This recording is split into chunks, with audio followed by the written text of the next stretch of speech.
سلوا التاريخ كم مجدا سطرنا على صفحاته وبه تغنى. الحمد لله په داسې یو سیمینار کې و در اوایل جا دارد که از نهاد کلمات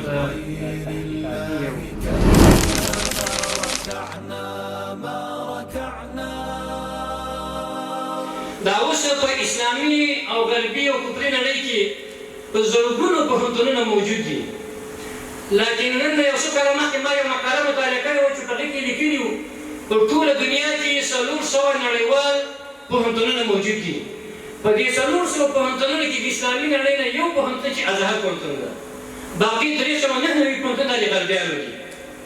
نو کله چې موږ علم ته شا کړله، زموږ یو ملګری ده په مالیزیا کې سفیر څه وخت مخکې راغلی کیسه یې کوله چې په مالیزیا کې یو پوهنتون ده، هغه د نړۍ په کچه 53 که 52 درجه کې ده، لیکن خبره دا کوله چې د کابل پوهنتون چې موږ مرکزي پوهنتون ده دا 12000 څو رقم یې په دې درجه کې ده. دا په افغانستان کې زموږ علمي وضعیت دغه چې نور نړۍ هم در واخله. نو کله چې موږ علومو ته شا کړله او علم نه موږ فاصله واخیستله، د امت دا خالي ذهن شو.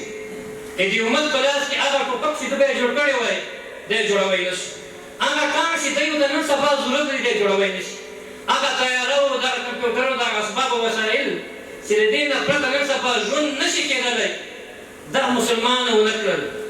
او د الله تعالی د دې آیت مبارکه په خلاف یې قدم واخیست چې الله تعالی فرمایي واعدوا لهم ما استطعتم من قوه ومن رباط الخيل ترهبون به عدو الله وعدوكم.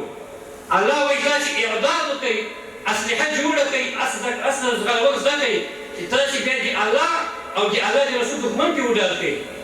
ګورئ که چېرته په دغه آیت مبارکه باندې د امت عمل کړی وای، نه به فلسطین کې نن اسرائیل دا به موږ ډار کړی وای. د اسرائیل ته به نن داسې اسلحې موږ ورښودلې وې چې فلسطین ته به یې په کادرونه وکتلي، لیکن هغوی په دې باندې پوهېږي چې د امت دا خالي ذهن ده، دا جاهل پاتې شوی ده، دا ناپوهه ده د امت. د دې امت په کفرۍ کې هېڅ شی نشته ده. د دې امت په علمي لحاظ باندې، په فکري لحاظ باندې او دغه چې په نورو ابعادو نه د امت دا شر ده، دا فرض ده.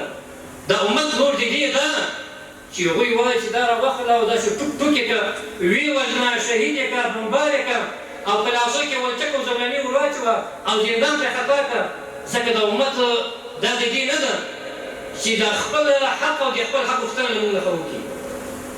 دا نړیوال په دې باندې پوهېږي، ځکه داسې ظلم کوي. نو ځکه دا خبره موږ کوو چې کله مسلمانانو له علم نه فاصله واخیستله، درېیم لامل یې د امت د زوال هغه دا و چې کله موږ له علم ته شا کړله او د علمي میدان همدام غربي نړۍ ته پرېښوده، نو ځکه د امت باندې داسې حال راغی چې حد اقل د خپلو حقوقو څخه هم دفاع نشي کولی. نو دا درېیم لامل و. وبه تغنى تهاب الأسد وطأتنا لأننا لغير